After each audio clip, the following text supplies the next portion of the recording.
ফার্স্টে নমস্কার নমস্কার তোমাদের সকলকে। তোমরা এসছো আমাদের ছবিটার বাইট দিচ্ছ, প্রমোশন করছো। আমার নাম সৌমিক, ছবিতে আমার ক্যারেক্টারের নাম ধর্মা।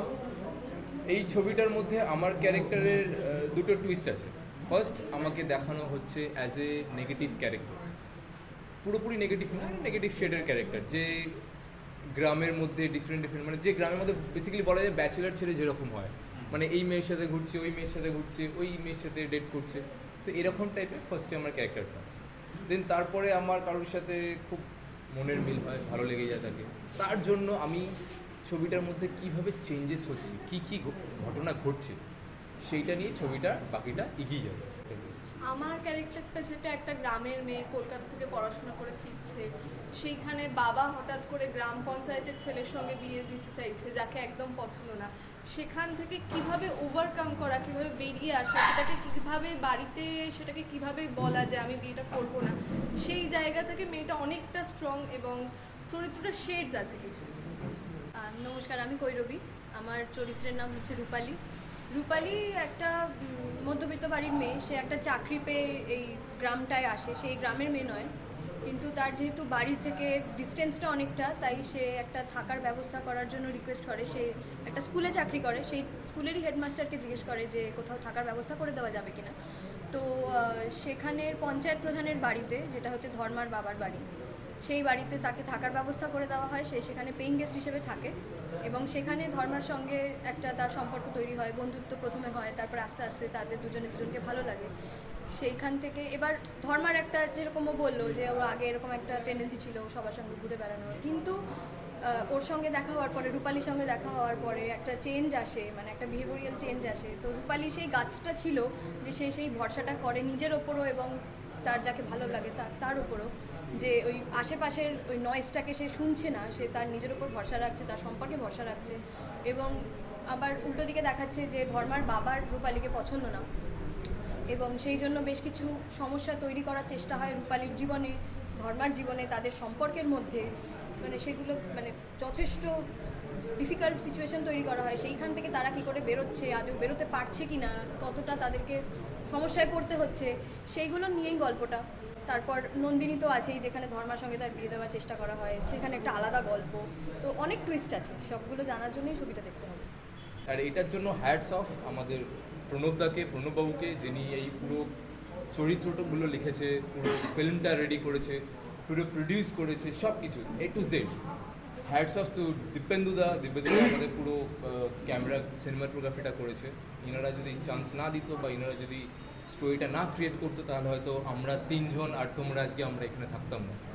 মানে আমরা যে আজকে ইন্টারভিউটা করছি পুরোপুরি তাদের জন্য, ইভেন ডেফিনেটলি দর্শকের জন্য, দর্শককে আর একটা ছবি উপহার দেওয়ার জন্য। তো আপনারা সকলে হলে আসুন, হলে এসে ছবিটা দেখুন। দেখে ডেফিনেটলি আমার বিশ্বাস যে ছবিটা আপনাদের ভালো লাগবে। আপনি আপনাদের ফ্রেন্ডদের সাথে, বন্ধুদের সাথে শেয়ার করুন। Thank you. ছবিটা আমরা একটু কম বয়সে, যেটা আমাদের দিব্যেন্দু বলেছে, যে আমরা একই সঙ্গে ফিল্ম নিয়ে অনেক দিন পড়াশোনা করেছি, তো সেই প্যাশনটা ভেতরে ছিলই। তারপর ওই রিটায়ারমেন্টের পরে আমরা সকলে একসঙ্গে মিলে ডিসাইড করলাম যে আমরা একটা ছবি করব, সেটা যেভাবেই হোক, যত কষ্টই হোক, আমরা একটা ছবি দাঁড় করাই এবং মানুষের সামনে ছবিটাকে নিয়ে আসি। তো সেক্ষেত্রে যে বিষয়টা আমরা নিলাম, সেটা হচ্ছে একটা সমকালীন বিষয়, যেখানে এই গ্রামের রাজনীতি, সেখানে নানা রকম দুর্নীতি ইত্যাদি অনৈতিক কাজকর্ম এসব যেমন রয়েছে, তার পাশাপাশি সেই প্রেক্ষাপটে দুটি শিক্ষিত মেয়ে, তারা লেখাপড়া শিখে তাদের যে বাবা মা তাদের বিয়ে দিতে চাইছে, সেই সময় দেখা যাচ্ছে যে তারা যে শিক্ষা বা চেতনা যেটা তাদের হয়েছে, তার সঙ্গে বিরোধ হচ্ছে। সেই বাবা মায়ের চিন্তাভাবনার, অভিভাবকের চিন্তাভাবনার যে একটা বিরোধ হচ্ছে, সেই বিরোধটা একটা দ্বন্দ্ব, একটা টেনশন তৈরি হলো। সেখান থেকে তারা নিজেদের মতো যে প্রেম ভালোবাসাকে তাদের পরবর্তী জীবনে তাদের বন্ধু বা প্রেমিককে তারা খুঁজে নিতে চান, যেটা বাবা মা অনেকেই পছন্দ করছেন না। তো এইভাবে একটা টান টান একটা উত্তেজনা তৈরি করা হয়েছে এবং সেভাবেই গল্প একেবারে শেষ পর্যন্ত এগিয়েছে। আমি একজন ফিল্ম মেকার হিসেবেই বলছি, আমরা অনেক দিন কাজ করছি এই ফিল্ডে। এই ছবিটা একটা ইনহেরেন্ট ফ্লো আছে, যেটা ইদানিংকালে আমি বিশেষ করে আমার খুব মনে হয়েছে এই ইনহেরেন্ট ফ্লোটা মিস করছি। বাট এই ছবিটা this film has got it's inherent flow. সেই ইনহেরেন্ট ফ্লোটার জন্য আমার ধারণা দর্শকের হৃদয়কে স্পর্শ করতে পারবে এই ছবিটা, যেটা আমাদের মূল টার্গেট। এই হৃদয় বৃত্তিটা যদি আমরা দেখুন, বুদ্ধি তো ঠিক আছে, আমরা অনেকেই বলি যে বুদ্ধি দিয়ে ছবি করি, সব কিছু করি, এই করি ওই করি, কিন্তু হৃদয়কে যতক্ষণ না স্পর্শ করতে পারছি ততক্ষণ ওই জায়গায় পৌঁছতে পারবে না, আমার ছবিটা দর্শকের মনে স্থান নিতে পারবে না। এই ছবিটার এই একটা সবচেয়ে বড় গুণ হচ্ছে প্রত্যেকটা কলাকুশলী এবং যারা আমরা পেছনে কাজ করেছি তাদের যে মেলবন্ধন ঘটানোর কাজটা, সেটা খুব সুচারুভাবে হয়েছিল। থিয়েটারের স্কুলিংটা থাকার জন্য আমাদের যেটা সুবিধে হয়েছে যে আমরা আমাদের মতো তাকে টিউনটা করে নিতে পেরেছি। কেন ফিল্ম অ্যাক্টিং আর থিয়েট্রিক্যাল অ্যাক্টিংয়ের মধ্যে একটা সূক্ষ্ম তফাৎ আছে। তো ছেলে মেয়েগুলো ভীষণ ইন্টেলিজেন্ট, তারা আমাদের ব্যাপারটা বুঝেছে। আমরা তাদেরকে নিয়ে আমাদের প্রয়োজন অনুযায়ী এটা আমরা করিয়ে নিয়েছি। দর্শকদের ছবিটা মানে কীভাবে দর্শকরা সেই ছবিটা দেখতে পাবে?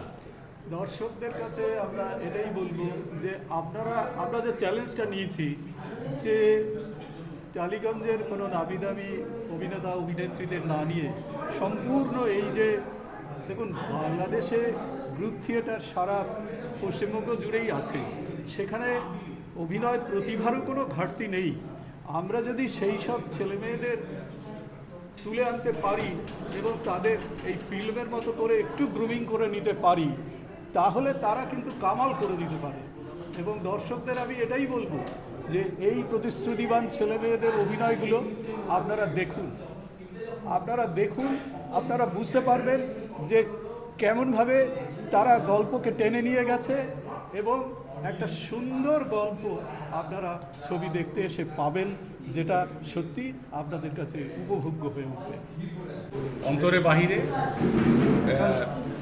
এই ছবির প্রথম যখন নাকি প্রণববাবু ডেকে বললেন, স্ক্রিপ্ট শোনালেন, প্রথমে শুনে মনে হলো এটা একটা মিষ্টি প্রেমের গল্প, কিন্তু পরবর্তীকালে যত ছবি এগিয়েছে বা চিত্রনাটা যত এগিয়েছে আমাদের মনে হতে আরম্ভ করলো এটা একটা অ্যাকচুয়ালি গ্রামের চালচিত্র, তার মধ্যে মিষ্টি প্রেমের গল্পটুকু আছে। তো প্রণববাবু এবং প্রণববাবুজির পুরো ডিরেক্টর টিম অর্থাৎ দীপেন্দু পোড়েল এবং অরিন্দম ঘোষ, এরা শিল্পীদের এত বড় স্বাধীনতা দিয়েছে যে শিল্পীরা ম্যাক্সিমামই গ্রুপ থিয়েটার থেকে এসছে, তাই তো তারা কখনোই মনে করেনি তারা অভিনয় করছে। একটা সাবলীল গল্প এবং সেই গল্পের মতো এগিয়েছে।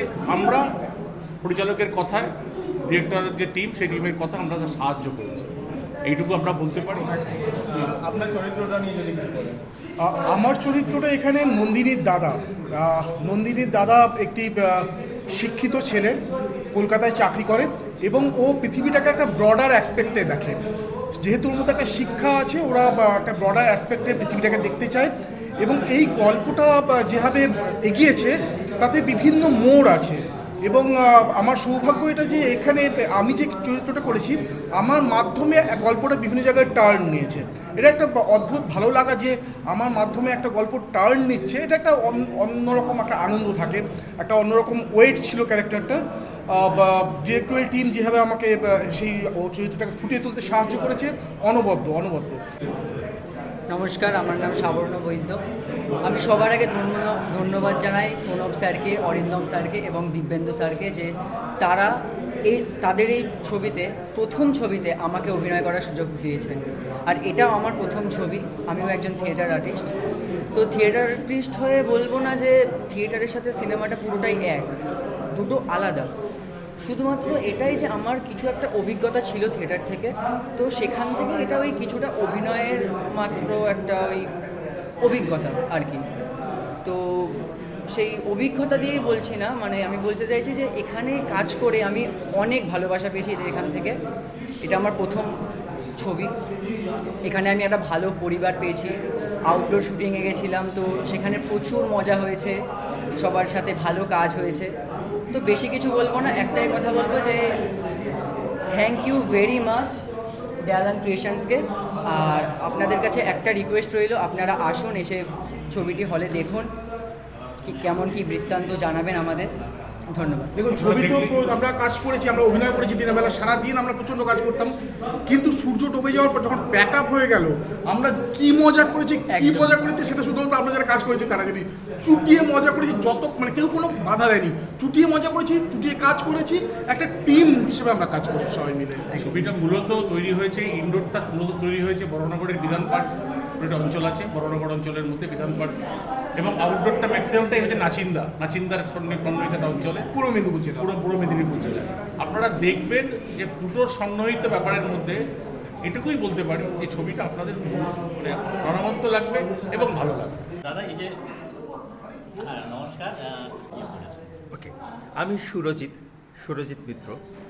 অত্যন্ত খুশি হচ্ছে অন্তরে বাহিরের মিউজিক করে, কারণ এর পেছনে প্রণববাবু রয়েছে দিব্যেন্দু স্যার, যাদের সঙ্গে কাজ করতে গিয়ে আমায় ক্লিয়ার করে বুঝিয়ে দেওয়া ছিল এক্স্যাক্টলি তারা কী চান। যেটা আমাদের একটু অসুবিধা হয়, হ্যাঁ হাতে ছেড়ে দেওয়া হয় ম্যাক্সিমাম টাইমে, তুমি তোমার মতো করো, আরে তোমার মতো তুমি কি চাও। উই আর ভেরি ক্লিয়ার, ফলে আমার কাজ করতে অত্যন্ত ভালো লেগেছে। আর it's a very contrasting movie, যেখানে দুটো ক্যারেক্টার দুরকম হিরো রয়েছে, একটা খুব রোম্যান্টিক ভালো, আর একজনের মধ্যে একটু নেগেটিভ ক্যারেক্টার রয়েছে। তো আমরা কন্ট্রাস্টিং মিউজিক করার সুযোগ পেয়েছি। এখানে গান রয়েছে কিন্তু একটাই, এই পুরো মুভিতে গান রয়েছে, কিন্তু ব্যাকগ্রাউন্ড মিউজিকেও প্রচণ্ড কন্ট্রাস্ট, সুন্দর ব্যাকগ্রাউন্ড মিউজিক করার আমরা সুযোগ পেয়েছি। একটু যদি আমরা সেই ছবির একটু যদি দু লাইন যদি দর্শকদের শোনাবো।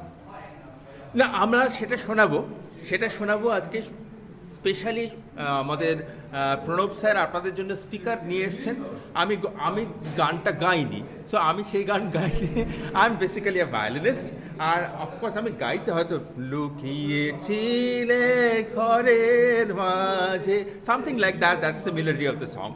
হ্যাঁ, কিন্তু কথাগুলো আমার হয়তো ভুল হলো। So you just listen to that, আপনারা সেটাকে রিলিজ করুন। আর আমার অনুরোধ, মিউজিক শুনে ছবি দেখে আপনারা সবাইকে জানান, সবাই যেন হলে এসে সিনেমাটা দেখে। Thank you.